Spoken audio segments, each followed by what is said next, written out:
Реклама на территории Абхазии должна быть преимущественно на абхазском языке. Таковы требования законов о госязыке и о рекламе. Наряду с государственным языком могут быть использованы русский и английский, но при условии, если дублированные надписи на иностранных языках не будут превышать размер надписи на госязыке. Это в идеале. На практике достаточно пройтись по центру Сухума, чтобы увидеть нарушения. Некоторые предприниматели ленятся перевести на абхазский язык элементарное.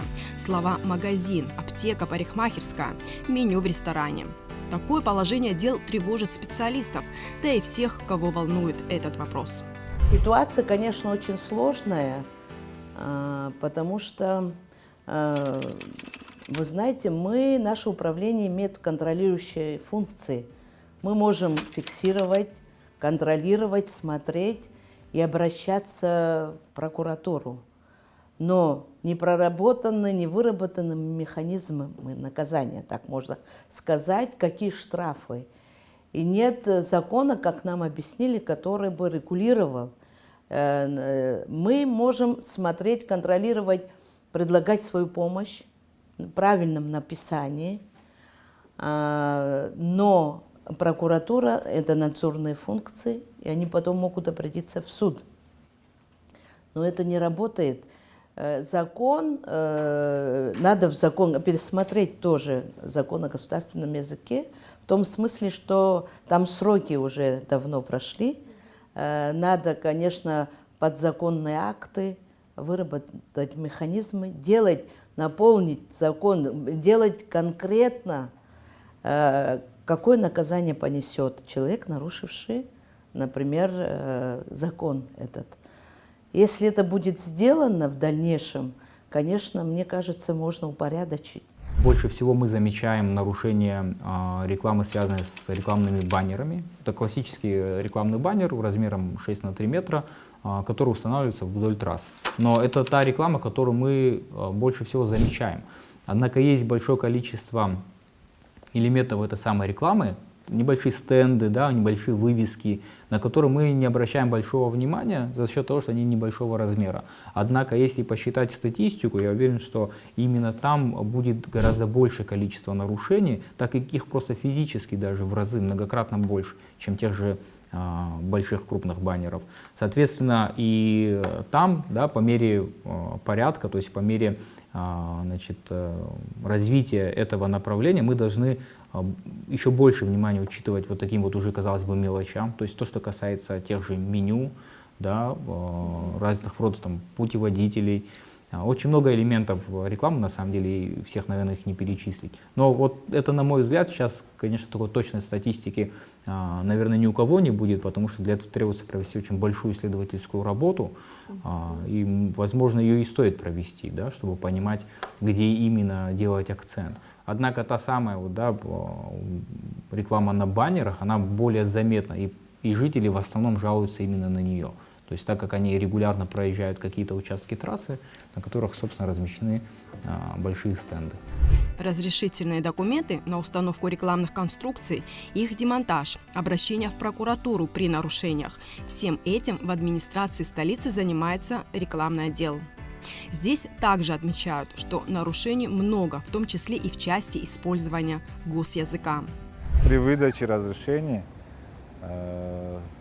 обязательным условием указывается, что реклама-распространители при размещении рекламы должны в обязательном порядке использовать государственный язык Республики Абхазия, именно статью 17 о госязыке Республики Абхазия, где сказано, что все публичные объявления, афиши, плакаты, реклама должны быть на государственном языке Республики Абхазия. Проблемой является то, что нет механизма, привлечения к ответственности в том плане, что не определен орган, да, рассматривающий дела о нарушениях рекламного законодательства. Да, в законе это указано и даже в других актах, но конкретно не определен орган, который эти дела рассматривает. Но тем не менее мы стараемся выдавать предписания.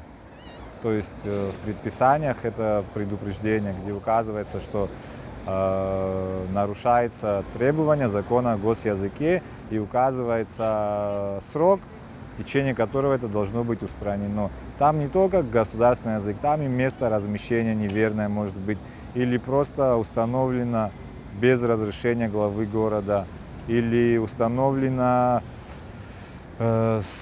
рядом с дорожными знаками, то есть мешает обзору безопасности дорожного движения. Отделы рекламы администрации городов и районов. То есть так как они в основной своей массе и занимаются, да, условно, одобрением этой самой рекламы, то есть в случае, когда возникают какие-то нарушения, то есть они прекрасно знают, кто именно конкретно эту рекламу разместил, да, то есть у них есть самая базовая информация. Конечно, они на своей практике, да, то есть они собирают эти материалы, делают сначала предупреждение, естественно, мы понимаем, что возможно наличие ошибки, да, то есть неумышленное нарушение закона, но в случае, если все-таки есть явное нарушение и ответственные лица за это, ну, собственно, не вносят никаких изменений в эту самую рекламу, то тогда уже они могут направлять материалы в прокуратуру, и прокуратура, уже ссылаясь в соответствующий кодекс, может применять санкции. То есть такая практика есть. Другое дело, что, конечно, требуется, наверное, с большей энергией заниматься этим вопросом, потому что сейчас он крайне актуализирован, рекламы очень много, это часть нашей жизни, да, то есть это очень много полезной информации можно получить из этих самых рекламных объявлений, однако мы должны понимать, что при этом закон о языке, закон о рекламе не должен нарушаться. Депутаты парламента из-за многочисленных нарушений решили усилить рекламное законодательство, внеся в него ряд изменений. Законодатели указали дату 1 января 2024 года, когда Кабинет министров должен утвердить уполномоченный орган, который будет наделен дополнительными функциями и, соответственно, нести ответственность за неисполнение законодательства в сфере рекламы. Относительно недавно были применены правки в закон о рекламе. Мы всячески пытаемся внести большую конкретику для того, чтобы определить механизмы взаимодействия в этом вопросе. И в одном из наших последних правок мы ввели, значит, установку уполномоченного органа до 1 января 2024 года Кабинетом министров. То есть он будет утвержден, этот уполномоченный орган, так как сегодня есть проблематика, и фактически этим занимаются отделы рекламы администрации городов и районов. Собственно, они отправляют материалы о нарушениях в прокуратуру, они могут также давать предупреждения, когда закон о рекламе нарушается. Однако, когда речь заходит о настоящей санкции, мы обращаемся к Кодексу об административно-правовых нарушениях, и мы видим, что там есть отдельная статья, она, собственно, посвящена как раз-таки рекламе и то, что связано с нарушением закона о языке. Да, там действительно прописано от 30 до 50 МРОТ штраф, санкции в виде штрафа. Однако требуется внести туда некоторые изменения, которые могли бы конкретизировать, что все-таки разделять типы рекламы, там наружная, это этикетки, да, это может быть какие-то афиши, флайеры, то есть типов рекламы очень много. И, соответственно, в рамках работы парламента мы обсуждали, помимо, собственно, этих правок, также внесение изменений в то, насколько сильно, да, стоит увеличивать эти самые штрафы. То есть 50 МРОТ, получается, это до 3000 рублей у нас штрафная санкция. На сегодняшний день, на мой взгляд, недостаточно высокая, то есть нужно повышать. И, помимо прочего, также есть отдельная ответственность в законе, она также прописана. При повторном нарушении закона в течение года, там уже идет уголовная ответственность. Туда также требуется внесение соответствующих изменений, чтобы, опять-таки, конкретизировать, да, чтобы и закон, и, значит, соответствующие санкции, все это дело применялось. Что бизнес хочет получить от рекламы? Как правило, привлечь клиентов. По-видимому, поэтому называют свои объекты модными заморскими словами. Узнаваемый бренд не переведешь, это понятно. А вот призывы языковедов к владельцам торговых и коммерческих объектов как можно чаще использовать абхазские названия часто остаются неуслышанными. В Управлении по государственной языковой политике давным-давно подготовлен список запоминающихся названий на родном абхазском. Возможно, стоит поощрять предпринимателей, которые проявляют инициативу и рекламируют свои услуги на государственном языке. Мы бы очень хотели, чтобы появлялись красивые названия, звучные, абхазские. Конечно, у нас специфические звуки. Это очень сложно. Людям хочется, чтобы любой человек мог легко произносить. Запоминаемый. Но мы, например, когда был Государственный фонд развития языка, мы готовили специально вот названия, придумывали красивые, легкие названия магазинам, кафе, ресторанам. И мы могли бы предложить им, например. Но заставить, да, готовый был список, мы в Минюст отправили, они разговаривали с людьми. А некоторые, например, спрашивали, вот вы посоветуйте нам, как мы тоже хотим на абхазском языке, помощь хотели. Тогда, конечно, можно предложить, не так просто тоже название придумывать. Мне еще объяснили, что на русском, английском шрифты красивые. На абхазском нет разработанных, правда, шрифтов хороших, красивых, чтобы писать. Да, вот тоже говорили. И красивые шрифты, и вообще и звучное название, и красивое название. И они привлечь хотят, я понимаю, да, покупатели, думают о своем бизнесе. Но никто не думает о нашем языке. В каком государстве вот такое вот творится, скажите мне. Но, конечно, нужно приводить это в порядок, нужно, чтобы на абхазском языке большими, крупными буквами, вообще больше, чем это написано на русском или другом языке. В вопросах рекламы, маркетинга есть определенные тренды, есть мировые тренды, есть мировые принципы построения рекламы для того, чтобы увеличивать продажи, привлекать к своему бренду, к своей марке больше внимания и так далее, и так далее. И тут уже возникает вопрос информационного фона, информационного шума, в котором мы живем. У нас в наших мобильных устройствах, в телевизоре, в интернете большую часть информации, которую мы получаем, она на русском языке. И то, что касается брендов, то они в основном, наоборот, на английском языке. Есть целые исследования в сфере маркетинга, которые подтверждают, что бренд или марка, которая исполнена на английском языке, она привлекает больше внимания. Там, по определенным принципам это происходит. Вот, соответственно, что остается нашим же предпринимателям? То есть им, конечно, мы знаем множество предпринимателей, которые исключительно патриоты используют только абхазские названия, однако это не всегда возможно.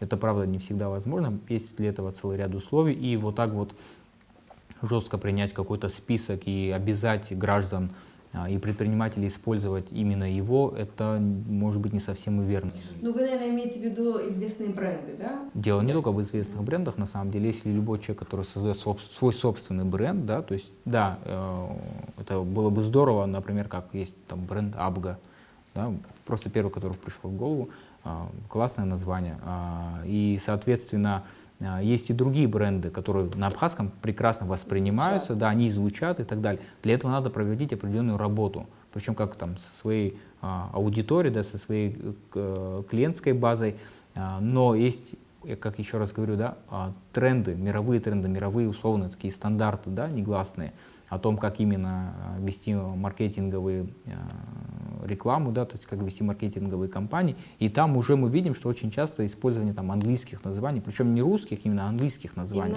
Если пройтись по проспекту, там видно прекрасно очень много английских названий. Вот так оно работает. И тут надо проводить большую работу. То есть для того, чтобы людям донести, что бренды национальные, которые на абхазском звучат, они на самом деле они классные. То есть это очень интересно наблюдать. Мне лично самому... Для туристов? Да, и для туристов это большой аспект. Мы всегда забываем о том, что люди, которые приезжают сюда, они приезжают в другую страну. Да, и, соответственно, должен быть наш колорит, он должен присутствовать. Очень многие, да, ребята, которые приезжают нам в гости, они хотят прийти именно в Апатску, да, то есть они хотят отведать национальные блюда, потому что там в России уже условно они всего этого иностранного, там, западного и европейского, они и так этого насмотрелись. Вот. Но это мое такое субъективное личное мнение по этому вопросу. Но в то же время я считаю, что надо эту работу проводить. То есть это, может быть, должны быть какие-то поощрения для предпринимателей, если они используют абхазские бренды. Возможно, да, стоило бы ввести такую статью. И, может, были бы какие-то налоговые льготы, да, или там, условно, бесплатное размещение рекламы в определенных местах. То есть как принцип поддержки отечественного производителя. Вот. Но над этим надо работать. К сожалению, не все может парламент в этом плане. Если вдруг будут какие-то инициативы, которые требуют подхода законотворческого, внесения изменений в закон или каких-либо обсуждений по этому поводу, мы всегда готовы. То есть с коллегами, как я уже говорил, вопросы рекламы языка и многие другие регулярно обсуждаем. То есть в этом плане достаточно хорошо парламент представлен, я считаю, и мы можем развиваться совместно. То есть если будет такой запрос на обсуждение, мы его, конечно же, будем проводить. Новые рекламные конструкции, да, которые красивые, светятся, 3D объем, и, наверное, люди не хотят дополнительно тратить деньги, потому что они очень дорогие, еще и на дублирование этой же надписи на государственном языке. И проблема с вывесками, потому что они не подпадают под категорию реклама, да, они не обращаются в администрацию. Я думаю, чтобы в развитии закона о рекламе нужно еще дополнительно разработать закон о порядке установки и согласования этих вывесок на объектах, на коммерческих объектах. Этого сейчас, к сожалению, нет. За рекламу отвечают не только рекламодатель и распространитель, но и компании, производящие ее. Но обязать клиента изготовить рекламу на абхазском они вроде как не могут. Производители непосредственно самих баннеров, да, или создатели дизайн-макетов. У нас есть такие студии, такие компании, которые предоставляют эти услуги, как бы к ним на самом деле никаких нареканий нет. Наоборот, я со многими из них хорошо знаком, и они регулярно с этим сталкиваются. Они людям говорят, что это нарушает, допустим, сделайте там, больше на абхазском надо написать. Они, как ни странно, да, вот именно они очень часто вот эту вот инициативу проявляют. Другое дело, что они не могут никого обязать, естественно. Они и сами, по сути, не обязаны, так как они рекламу производят. Да, то есть это вопрос о том, что, может, заказчик так требует, и есть договор между заказчиком и исполнителем, соответственно, тут нареканий вопросов быть не может. Специалисты и просто граждане часто жалуются не только на несоблюдение соотношения языковых шрифтов, но и на ошибки в абхазских текстах. Когда возникает вопрос о том, как правильно писать те или иные надписи, да, или какие-то слоганы условно, то всегда можно обратиться в Комитет по языковой политике. Они очень часто на эти вопросы отвечают на регулярной основе. Соответственно, наиболее, то есть, компетентная часть должна и брать на себя такую инициативу. И вопрос в том, что не всегда обращаются. То есть спросили там у знакомых, спросили у друзей, как вот это пишется, если вдруг какие-то сомнения есть. Но им по рекомендации вот они там и написали. В итоге получается ошибка. Я рекомендую, конечно же, всем, у кого возникает вопрос, обращаться в соответствующий комитет и все-таки получать компетентное. Как минимум, они несут ответственность за это. То есть, если в итоге окажется, что там все-таки была ошибка, по крайней мере, это можно систематизировать, структурировать. Мы поймем, что есть такой аспект, внесем это, значит, внесем соответствующие правки и будем иметь в виду, что вот так писать, допустим, нельзя. То есть таким образом, ну, это правильный подход, я считаю, более-менее централизован. Неправильных написаний слов очень много тоже встречается. У нас непростой язык, и правила часто меняются тоже. Вводятся какие-то новые правила. Поэтому нужно, чтобы они обращались, прежде чем поставить, да, или повесить надпись, нужно, чтобы они обращались в наше управление. А мы сделаем правильно на абхазском языке. Что еще не так в сфере рекламного бизнеса в Абхазии? Наружная реклама не должна размещаться на одной опоре с дорожными знаками и светофорами, на перекрестках и тротуарах. Вот такие выносные конструкции, так называемые штендеры, в соседнем Сочи запрещены.